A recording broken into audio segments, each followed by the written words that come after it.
नमस्कार साथियों। आज वर्षिका एकेडमी की तरफ से जूनियर अकाउंटेंट के लिए इंडियन इकोनॉमिक्स अर्थात मुद्रास्फीति इन्फ्लेशन के बारे में आज हम आपको पढ़ाएंगे। ठीक है साथियों, हमने आरएसआर और जीएफ फंडार कहानियों के माध्यम से आपको पढ़ाई है, जैसे एलियंस, कुबेर की कहानी, मंगल ग्रह की कहानी, अटपटी की विदेश यात्रा बताई है आपको। ठीक है, और भी हमने बहुत सी कहानी बताई है। ठीक है, पगली मोगली की कहानी, सेठ और नौकर की कहानी, पागल व्यक्ति कहानी, जिसके माध्यम से हमने आपको सारे नियम याद करा दिए हैं। ठीक है, अब हम ये भी बता दें कि हमने आप लोगों को लोगों के मार्गदर्शन के लिए डीएलएस पब्लिकेशन के माध्यम से ऑब्जेक्टिव पुस्तिका निकाली है आरएसआर की, जिसको पुस्तक की विशेषता इसमें हमने क्या किया, चैप्टर वाइज दिया है, दिनांक वाइज दिया है, विभिन्न परिशिष्ट, अधिनियम, नियम, विगत प्रश्न सभी का इसमें समावेश किया है। ठीक है साथियों, आज से हम आपको करा रहे हैं इकोनॉमिक्स के बारे में। आज से हम पढ़ाएंगे आपको। अब साथियों, इकोनॉमिक्स में अब आप ध्यान रखना, छोटी सी एक स्टोरी है, मुद्रास्फीति। ठीक है, इन्फ्लेशन को आप 2 मिनट के लिए इसका अर्थ क्या समझना, मूर्तिकार समझना। ठीक है, अब हम चर्चा करते हैं। उपभोक्ताओं को सूचित किया जाता है कि वर्ष 2016 अर्थात वर्ष 2016 में एक मूर्ति बनाई, यहाँ ध्यान सूचित। ठीक, तो क्या हुआ कि उपभोक्ता मूल्य सूचकांक का आधार वर्ष क्या हुआ, 2016।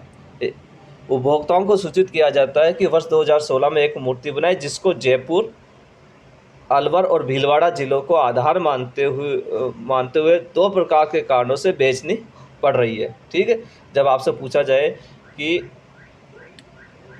इसका उपभोक्ता मूल्य सूचकांक का आधार किसके मानकर निकाली जाती है, तो आपको बताना जयपुर, अलवर, भीलवाड़ा से। ठीक है, और उपभोक्ता मूल्य सूचकांक का आधार वर्ष क्या, 2016। ठीक है, अब हम बात करते हैं कि मुद्रास्फीति की ध्यान रखना। मुद्रास्फीति इसमें कितने प्रकार हैं, 2 प्रकार के। ठीक है, एक तो कारण के आधार पर, एक गति के आधार पर। ठीक, अब हम कारण के आधार पर बात करेंगे। क्या हुआ, क्यों बेचनी पड़ गई, क्योंकि इसकी संरचना की मांग और लागत अधिक होने से। अर्थात कारण के आधार पर इसके प्रकार हैं, संरचनात्मक, मांग प्रेरित, लागत प्रेरित, structure, demand and cost inflation. ठीक है, इसकी गति में वृद्धि करने हेतु स्वयं दुकानदारों के पास में गया और देखा कि सरपट दौड़ती चल रही थी, अब रेंग रही है। क्या, सरपट दौड़ती चल रही थी, अब रेंग रही है।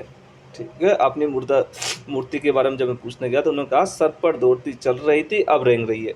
अर्थात गति और वृद्धि के आधार पर मुद्रास्फीति के प्रकार क्या हैं, सरपट या अधिक तेज, दौड़ती या तेज, चलती या धीमी, रेंगती या बहुत धीमी।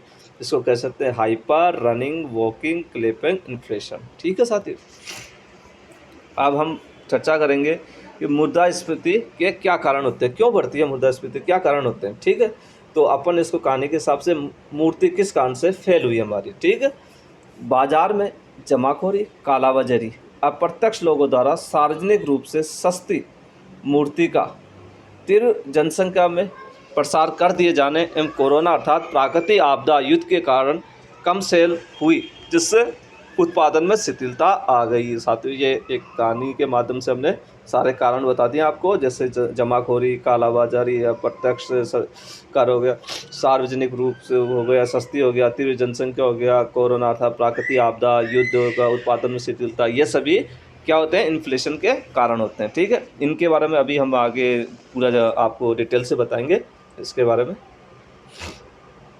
अब है मुद्रास्फीति क्या है, जब कीमत में निरंतर वृद्धि हो, लंबे समय तक चलने वाली प्रवृत्ति हो, दीर्घकालीन प्रवृत्ति हो। ठीक है, और मुद्रा के क्रय में कमी या गिरावट आ जाए, तो वो सब क्या कहलाएगी, मुद्रास्फीति।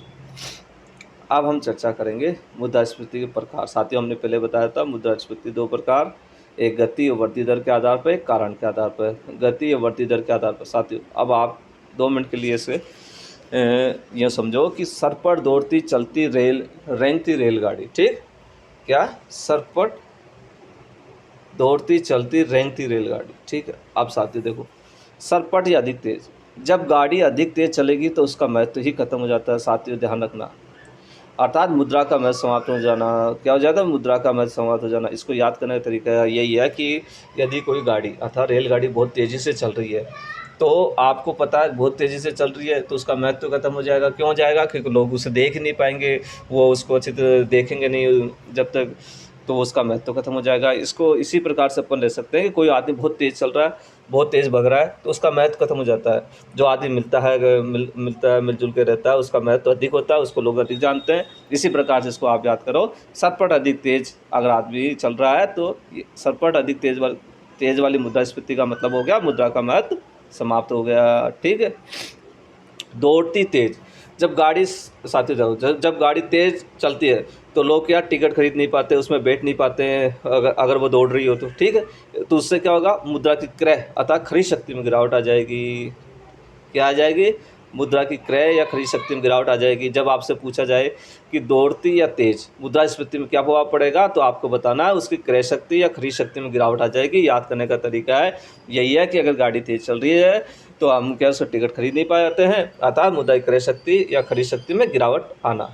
चलती धीरे या धीमे, जब हम बोलते हैं कि हमारी गाड़ी गुड़क रही है, ठीक है, तो साथियों जब हम ये किसी को ये बात कहते हैं कि हमारी गाड़ी गुड़क रही है, इसका मतलब अपन नेगेटिव बात करें, नकारात्मक विचार।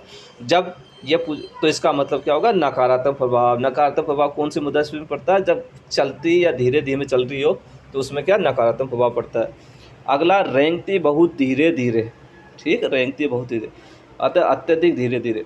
जब धीरे धीरे चलेगी गाड़ी तो अधिक सवारी बैठेगी अर्थात उत्पादन अधिक होगा। ठीक है। आप कोई गाड़ी है वो धीरे धीरे रेंगती हुई चल रही है अर्थात सवारियाँ लेते हुए चल रही है तो उसका क्या होगा? उसको कमाई होगी, इसका मतलब उत्पादन अधिक होगा। ठीक है। तो चारों चीज़ों को एक बार मैं हल्का सा रिपीट करा दूँ। सरपट अधिक तेज चलती है तो इसका मतलब क्या होगा? मुद्रा का महत्व समाप्त हो जाएगा। और दौड़ती हुई तेज चल रही है तो क्या हो जाएगी? क्रय शक्ति में गिरावट आ जाएगी। अगर चल रही है, गुड़क रही है, इसका मतलब क्या हुआ? नकारात्मक प्रभाव पड़ रहा है। और रेंग रही है तो इसका मतलब क्या? उत्पादन अधिक होगा। ठीक है साथियों, क्लियर हो गया? अब हम चलते हैं आगे। कारण के आधार पर मैंने एक मूर्ति की संरचना की जिसकी मांग व लागत अधिक आने लगी। ठीक, अब कारण के आधार पर 3 भागों में बांटा, एक संरचनात्मक स्ट्रक्चर, एक मांग प्रेरित जिसे आप कहते हैं डिमांड, और एक कहते हैं लागत कॉस्टली। ठीक, 3 प्रकार से। अब इसमें हम समझाते हैं आपको।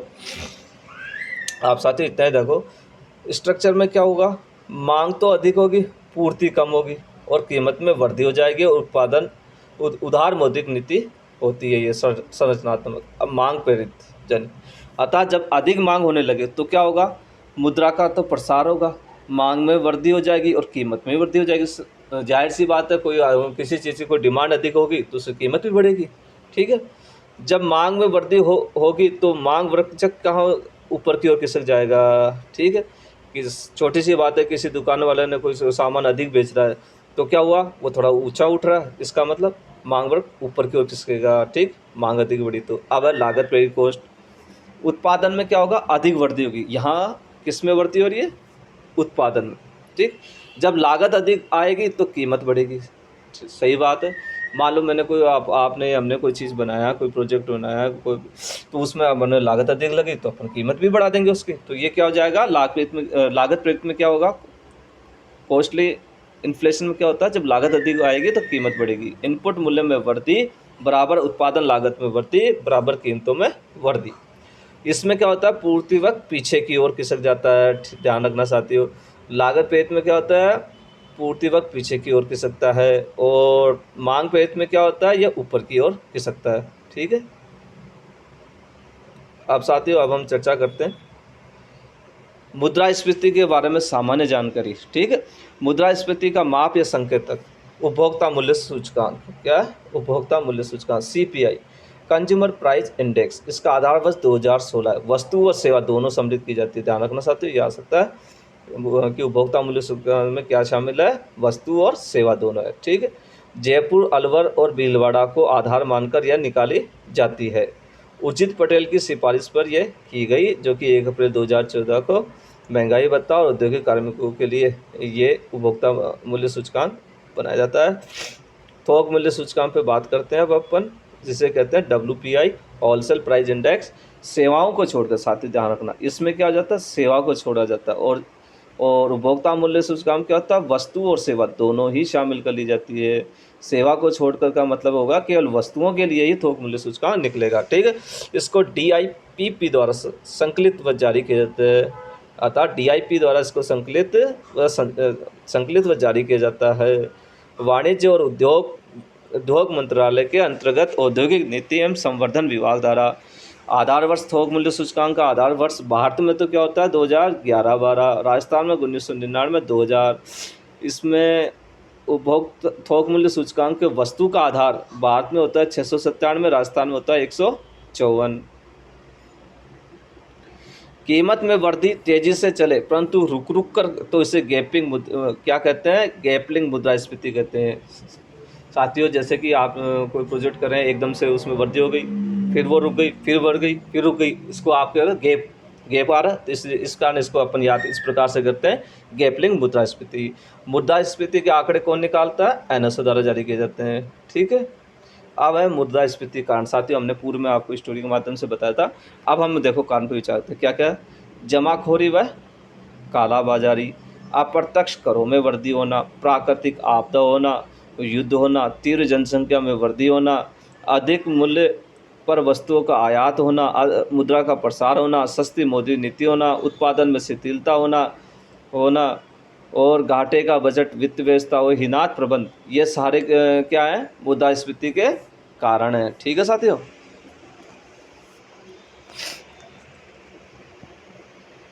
अब हम चर्चा करेंगे मुद्रास्फीति का प्रभाव।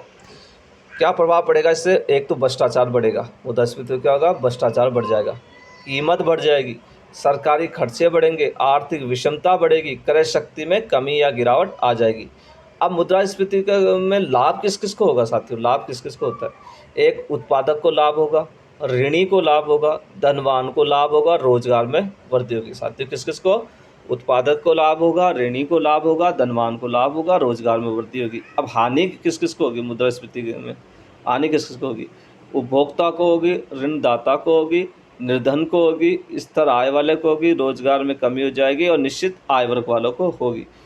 न तो लाभ होगा न हानि, अर्थात मुद्रास्फीति में जो समान रहेगी, कौन रहेगा, जिन कर्मचारी को महंगाई बढ़ने के साथ महंगाई भत्ता मिलता है उसको न लाभ होता है न हानि होती है, ठीक है साथियों।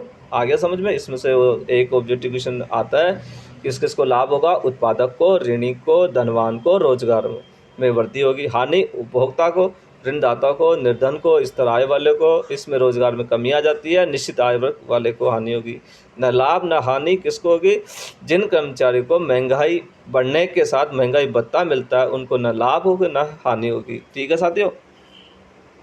अब विभिन्न मुद्रास्फीति पर हम चर्चा करेंगे साथियों। मुद्रास्फीति इन्फ्लेशन, मुद्रा अपस्फीति डिसइन्फ्लेशन। साथियों ध्यान रखना, ये इसका विपरीत है, ठीक है, ये इसका क्या है, विपरीत है, ठीक है। कैसे, यहाँ कीमत में वृद्धि हो रही है, यहाँ कीमत में कमी आ जाएगी, क्या आ जाएगी, कीमत में वृद्धि, कीमत में कमी। यहाँ क्रय शक्ति में कमी आ जाएगी, यहाँ क्रय शक्ति में वृद्धि हो जाएगी। यहाँ प्रतिपूर्ति का विक्रय हो जाएगा, यहाँ प्रतिपूर्ति क्रय हो जाएगा। यहाँ बेची जा रही है, यहाँ खरीदी जा रही है। जब कीमत सामान्य स्तर से ऊपर की ओर हो, जब कीमत उच्च स्तर से नीचे की ओर आए, ठीक, इसमें क्या होगा, वृद्धि होगी CRR, SLR, BR और RR। इसमें कमी हो जाएगी CRR, SLR, BR, RRR। मुद्रा की पूर्ति बढ़ने पर कीमत भी बढ़ेगी। अब करते हैं मुद्रा विस्फीति, मुद्रा संस्फीति, डिफ्लेशन और रिफ्लेशन। इसमें क्या होता है, सामान्य स्तर से क्या हो जाएगा, सामान्य स्तर से कीमत लगातार नीचे गिरेगी, क्या हो जाएगा, मुद्रा विस्फीति, मतलब अब मुद्रा क्या है, नीचे गिर रही है, ठीक। अब मुद्रा संस्फीति रिफ्लेक्शन, इसमें क्या हो जाएगा, न्यूनतम स्तर से ऊपर की ओर बढ़ रही है। अब ये इसमें क्या हो रहा, न्यूनतम स्तर से ऊपर की ओर बढ़ेगी। पूर्ति घटने पर कीमत घटेगी। पूर्ति को जानबूझकर कम किया जाता है, जब ये क्वेश्चन भी आ सकता है, पूर्ति को जानबूझकर कम किया जाता है, जिससे क्या होगा, कीमत घटेगी, ठीक है।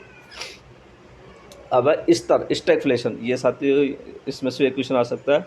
मुद्रा स्फीति व मुद्रा अविस्फीति दोनों के लक्षण पाए जाते हैं। अच्छा, ऐसी कौन सी मुद्रा स्फीति है जिसमें कि मुद्रा अविस्फीति, मुद्रा स्फीति दोनों के लक्षण पाए जाते हैं, तो आपको बताना स्तर या स्टैगफ्लेशन में। मुद्रास्फीति के साथ साथ बेरोजगारी भी बढ़ती है। क्या बढ़ेगी? बेरोजगारी। अब एक है स्कैफलेशन। स्कैफलेशन क्या? ये अर्थव्यवस्था के संकुचन की स्थिति होती है। अब मूल्यस्फीति, कोर इन्फ्लेशन, सूचकांक की गणना खाद्यान्न वस्तुओं एवं ईंधन को हटाकर की जाए। क्या? जब सूचकांक की गणना खाद्यान्न वस्तुओं और ईंधन को हटाकर की जाती है तो उसे कहते हैं मूल्यस्फीति, कोर इन्फ्लेशन। प्रमुख स्फीति हेडलाइन इन्फ्लेशन, इसमें खाद्यान्न और वस्तुओं व ईंधन को शामिल किया जाता है। साथियों, इधर तो क्या किया जा रहा है? हटाया जा रहा है। इधर क्या किया जा रहा है? उसको शामिल किया जा रहा है। ठीक, खाद्यान्न वस्तुओं ईंधन को क्या है यहाँ किया जा रहा है? 18, यहाँ क्या किया जा रहा है? इसको शामिल किया जा रहा है, ऐड किया जा रहा है। संरचनात्मक मुद्रास्फीति, स्ट्रक्चर इन्फ्लेशन, उदार मौद्रिक नीति का परिणाम होती है। आयातित मुद्रास्फीति, इम्पोर्ट इन्फ्लेशन, दूसरे देश में कीमतों में वृद्धि होने पर हमारे देश की कीमत भी बढ़ेगी। अब हम बात करते हैं आगे, मुद्रास्फीति को नियंत्रित करने के क्या क्या उपाय हैं। देखो सर, एक दो प्रकार के उपाय हैं, एक तो मौद्रिक उपाय, एक राजकोषीय उपाय। अब हम पहले मौद्रिक उपाय के बारे में चर्चा करेंगे, संख्यात्मक या मात्रात्मक। ठीक है,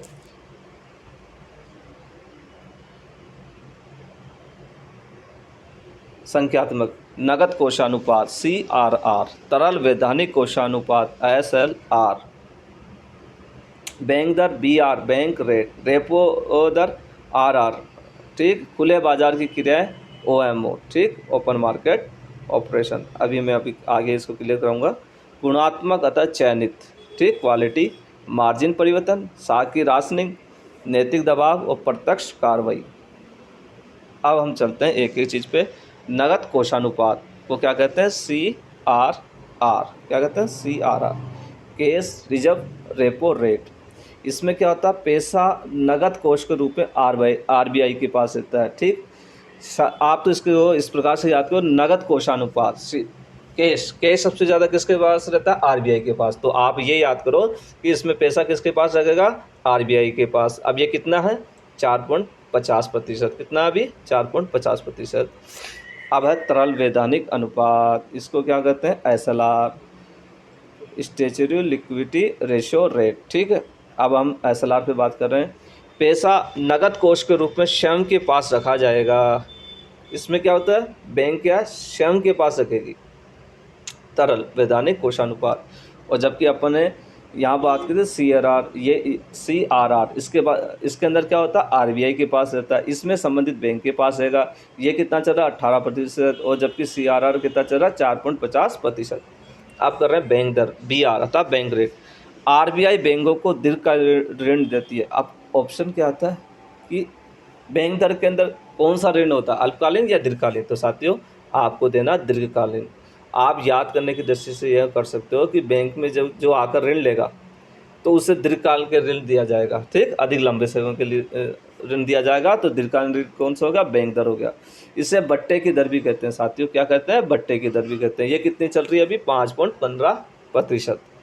ठीक है, अब हम बात करते हैं रेपो दर, RR, रेपो रेट। RBI बैंकों को अल्पकालीन ऋण देता है। कब? अल्पकालीन ऋण देता है। साथियों याद रखना, अल्पकालीन ऋण याद करने की दृष्टि से क्या होगा? जब रास्ते में चलते हुए ऋण लेना चाहता है तो उसे अल्पकालीन। ठीक है, दो प्रकार से। यदि कोई बैंक में जा कर के आप ऋण लेना चाहते हो तो आपको क्या दिया जाएगा? दीर्घकालीन ऋण। और यदि आप रास्ते में किसी कस्टमर, किसी को, उसके बैंक के किसी को पकड़ के लोगे तो वो आप पे विश्वास नहीं कर सकता, इस कारण कुछ समय के लिए अल्पकालीन ऋण दे सकता है। इस प्रकार से आप इसको याद कर सकते हो। रेपो दर क्या होगी? अल्पकालीन ऋण। और बैंक दर क्या हो गई?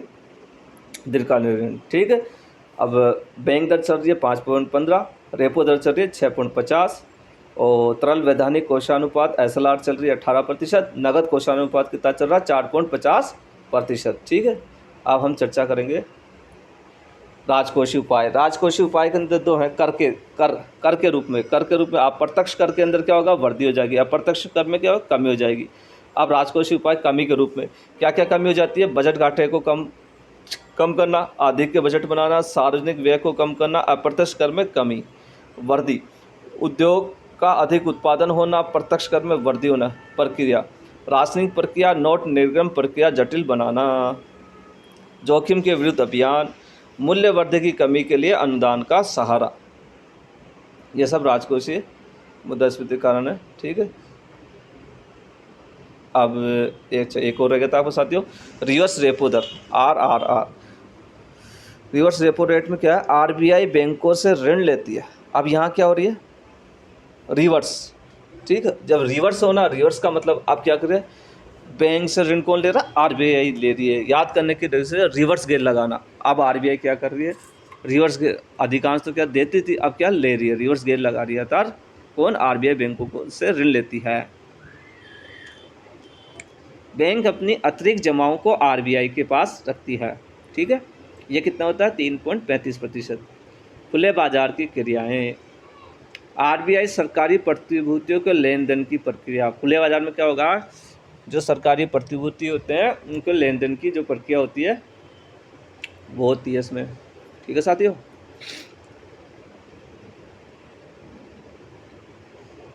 अब साथियों, अब महत्वपूर्ण क्वेश्चन, वन लाइन क्वेश्चन आपको करा रहे हैं, ठीक है। ये करीब 35-40 क्वेश्चन होंगे, ध्यान रखना इसमें थोड़ा सा। भारत का वर्तमान थोक मूल्य सूचकांक आधार वर्ष क्या हुआ, 2011-12। समग्र मूल्य का सर्वाधिक व्यापक थोक मूल्य, व्यापक माप किससे मापा जाता है, थोक मूल्य सूचकांक से। वर्तमान में उपभोक्ता मूल्य सूचकांक का आधार वर्ष क्या है, 2016। भारत में मुद्रास्फीति माप के लिए किसका प्रयोग किया जाता है, उपभोक्ता मूल्य सूचकांक का। मुद्रा के मूल्य में परिवर्तन का माप, उपभोक्ता मूल्य सूचकांक। मुद्रा संकुचन होती है माल एवं सेवाओं की पूर्ति की तुलना में मुद्रा की पूर्ति में कमी होने पर। ब्याज दर कौन सी नीति है, आप बताओगे, मौद्रिक नीति। मौद्रिक नीति की भारत में घोषणा करता है कौन, रिजर्व बैंक ऑफ इंडिया। अवमूल्यन से तात्पर्य है अन्य मुद्रा की तुलना में स्वदेशी मुद्रा के मूल्य को घटाना। अवमूल्यन से तात्पर्य है मुद्रा के मूल्य में विदेशी मुद्रा के संदर्भ में कमी। स्टैगफ्लेशन से तात्पर्य है मंदी के साथ मुद्रास्फीति, ठीक। महंगाई एवं बेरोजगारी के लक्षण एक साथ हो सकते हैं स्टैगफ्लेशन में। स्टैगफ्लेशन की विशेषता होगी सतत मूल्य वृद्धि एवं बढ़ती बेरोजगारी। यदि बेरोजगारी के साथ कीमतों में वृद्धि हो तो उसे कहते हैं स्टैगफ्लेशन। स्टैगफ्लेशन में उत्पादन और रोजगार में वृद्धि के बिना कीमतें बढ़ती है। मुद्रास्फीति से लाभ किसको होगा, ऋणी को। साथियों ये बहुत बार आता है, मुद्रास्फीति लाभ किसको होगा, ऋणी को। मुद्रास्फीति में ऋणी को क्या होगा, फायदा होगा। यूँ भी घूम के भी आ सकता है क्वेश्चन। मुद्रास्फीति का अनुकूल प्रभाव किसके ऊपर होगा, ऋणी को, ठीक है। खुले बाजार की क्रियाएं किस नीति का अंग है, साख नीति का। साख के विस्तार पर रोक लगाई जा सकती है बैंक दर में वृद्धि द्वारा। प्रतिभूतियों का खुले बाजार में क्रय विक्रय होने को क्या कहते हैं, खुली बाजार नीति। राजकोषीय घाटे से क्या समझते हैं, बजट घाटा प्लस ऋण व अन्य दायित्व। जब ऋणों तथा अन्य दायित्वों को बजट घाटे में जोड़ा जाए तो कहलाता है राजकोषीय घाटा। राजकोषीय घाटे से ब्याज की अदायगियां घटा देने पर प्राप्त होने वाला घाटा कहलाता है प्राथमिक घाटा। मुद्रास्फीति रोकी जा सकती है बेसी का बजट, प्रत्यक्ष कराधान में वृद्धि और सरकारी व्यय में कटौती। परिणात्मक साख नियंत्रण के लिए केंद्रीय बैंक किसका उपयोग करती है, बैंक दर का, खुले बाजार की क्रियाएं और नगद आरक्षण अनुपात का। बैंक दर से आप क्या समझते हैं, वह दर जिस पर केंद्रीय बैंक वाणिज्य बैंक के बिलों को बुनाता है। बैंक दर को किस नाम से और जाना जाता है, भट्टे की दर से। वह दर जिस पर व्यापारिक बैंक अल्पकाल के लिए केंद्रीय बैंक को उधार देता है वह क्या होता है, रिवर्स रेपो दर। अविस्फीति से लाभ क्या होगा, पेंशन प्राप्त करने वाले को। जब मूल्य निरंतर गिर रहा हो तो क्या होगा, मुद्रा अविस्फीति। लागत आधारित मुद्रास्फीति कब होगी, साधनों की कीमतें बढ़ने से मूल्य स्तर में वृद्धि हो। उत्पादन लागतों में वृद्धि ऊपर की ओर बढ़े तो मूल्य कहलाता है लागत प्रेरित मुद्रास्फीति। जब घटकों के मूल्य में वृद्धि होने के कारण मूल्य बढ़े तो आप कहोगे लागत आधारित मुद्रास्फीति। मौक प्रोत्साहित स्फीति का क्या कारण होता है, जनसंख्या में वृद्धि। मुद्रास्फीति के प्रभाव के बारे में गलत कथन है, उपभोक्ताओं को लाभ होता है। मुद्रास्फीति में जो बढ़े हुए मौद्रिक व्यय के कारण उत्पन्न होती है उसे कहते हैं मांग प्रेरित मुद्रास्फीति। मांग प्रेरित मुद्रास्फीति किस कारण होती है, बढ़े हुए मौद्रिक व्यय से।